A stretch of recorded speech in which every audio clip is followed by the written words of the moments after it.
ಸೊಪ್ಪಿ ತೆಗೆದ್ರೆ ಸಾಕಂತದ.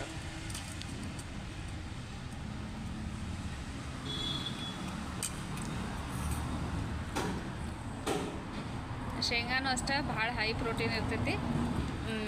ಈ ಥರ ಹಿಂಗೆ ಸಂಜಿಕದ ನಮಗೇನು ಒಂದು ಸ್ವಲ್ಪ ಈ ನಾರ್ಮಲ್ ಟೈಮ್ ಒಳಗೆ ನಾವು ಮಳೆ ಗಿಳಿ ಬಂದು ಸ್ವಲ್ಪ ತಂಪು ಅನಿಸಿದ್ರೆ ಬಜ್ಜಿ ಗಿಜಿ ಮಾಡ್ಕೊಂಡು ತಿಂದ್ಬಿಡ್ತಿದ್ವಿ. ತಂಪೊಳಗೆ ಬಿಸಿ ಬಿಸಿ ಒಂಥರ ಅದು ಕರೆದು ತಿನ್ನೋಕೆ ಚಲೋ ಅನ್ನಿಸ್ತಿತ್ತು. ಬಟ್ ಈಗ ಡಯಟ್ ಮಾಡ್ತೀವಿ ಅಂತಂದಮೇಲೆ ಈ ಥರದ್ದು ಸ್ನ್ಯಾಕ್ಸ್ ಪ್ರಿಫರ್ ಮಾಡಿರಿ.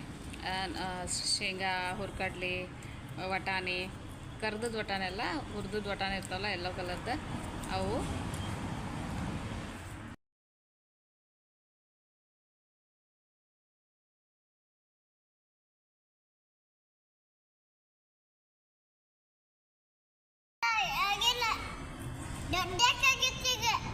ಹೌದಾ.